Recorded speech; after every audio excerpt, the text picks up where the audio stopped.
मायावती ने अभी अपने कार्यकर्ताओं के साथ मीटिंग में एक बात कही थी। मायावती ने कहा था कि अगर गेस्ट हाउस कांड न हुआ होता और मान्यवर कांसीराम के सोच के मुताबिक वो सरकार चलती रहती तो शायद आज सपा और बसपा की सरकार होती। इस बयान के कई मायने निकाले जा रहे हैं।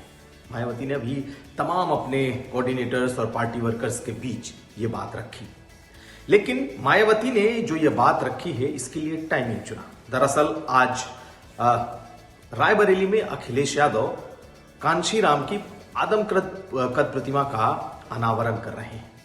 उन्होंने किया भी है, लेकिन मायावती को ने जो ये बातें कही इसका मतलब क्या है? क्या वो समाजवादी पार्टी के प्रति सॉफ्ट हैं, या फिर समाजवादी पार्टी ने जिस तरीके से अंबेडकरवादियों को, जिस तरीके से पुराने कांसीराम के सहयोगियों को जोड़ जोड़कर अपना कुनबा बनाया है, जिस तरीके से समाजवादी पार्टी दलित कार्ड कांशीराम के बहाने, अंबेडकर के बहाने चल रही है, ये मायावती को ठेस पहुंचा रही है।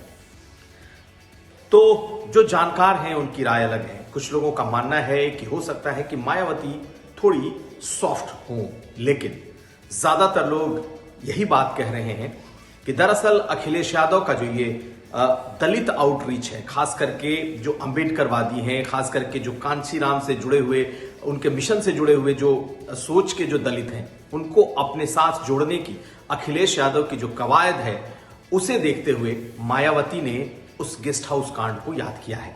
और गेस्ट हाउस कांड ही नहीं, उन्होंने ये भी बयान दिया कि अगर गेस्ट हाउस कांड न हुआ होता और कांशीराम के विचारों के अनुसार सरकार चल रही होती तो आज सपा बसपा अलग नहीं होती।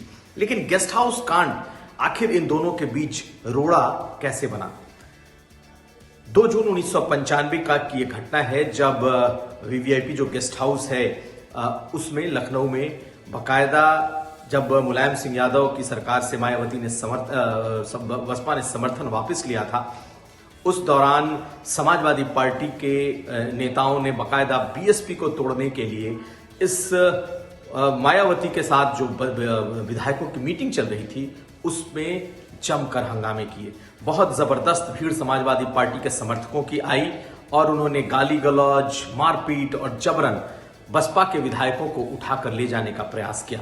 उस दौरान ब्रह्मदत्त द्विवेदी जो बीजेपी के नेता थे, साथ साथ बीजेपी के कई नेताओं ने उसमें अहम भूमिका निभाई और कहा तो ये भी गया कि मायावती के साथ भी अभद्रता की गई, उनके साथ बहुत गलत सलूक किया गया, मारपीट और अश्लील बातें, गालियां दी गई, जिसे मायावती आज तक नहीं भूलती। और यही गेस्ट हाउस कांड है। अब जबकि दलित आउटरीच को लेकर के अखिलेश यादव बेहद सीरियस हैं और उन्हें लग रहा है कि अब जो उनके 34, 35, 36% का वोट जो उन्होंने पिछली बार पाया, अगर उनके साथ दलितों का बड़ा तबका जुड़ता है, खास करके अंबेडकरवादियों का, उसके बाद वो उस मैजिक मार्क को पा सकते हैं जब सरकार बन सकती है। और यही मायावती की ये एंट्री है कि मायावती अब अपने उस दलित वोट बैंक को याद दिला रही हैं कि याद कर लो वो गेस्ट हाउस कांड, जिस गेस्ट हाउस कांड में उनकी जो सबसे बड़ी नेता हैं, दलित आइकॉन हैं, उनके साथ किस तरीके से समाजवादी पार्टी के नेताओं ने बदसलूकी और बदतमीजियां की थी, किस तरीके से मारपीट किया था और किस तरीके से जान बची थी मायावती की। ये एक डॉक्यूमेंटेड साक्ष्य है।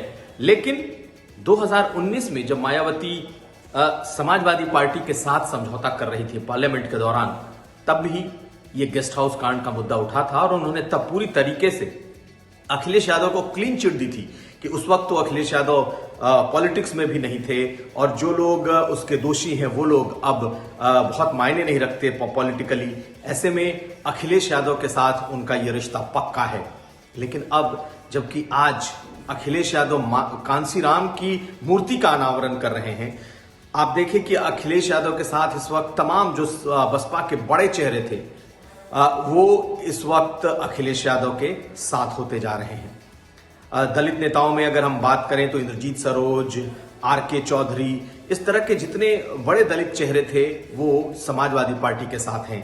स्वामी प्रसाद मौर्य, लालजी वर्मा, रामचल राजभर, इस तरीके के जो बड़े नाम थे सब समाजवादी पार्टी के साथ हैं और सब अम्बेडकराइट हैं, सब आप ये मान लें कि कांशीराम के प्रशंसक और चाहने वाले हैं। और ऐसा एक पूरा लॉट जब अखिलेश यादव के साथ जा चुका है, मायावती को ये डर सता रहा है कि कहीं उनका एक बड़ा दलित वोट बैंक जो उनके साथ रहा है वो अखिलेश के साथ न खिसक जाए। और यही वजह है कि आज उस भाषण को, उन बातों को, गेस्ट हाउस कांड की बातों को याद किया जा रहा है। और मायावती ये कह रही हैं कि अगर गेस्ट हाउस कांड न हुआ होता तो आज सपा और बसपा की सरकार होती। यूपी तक के लिए कुमार अभिषेक।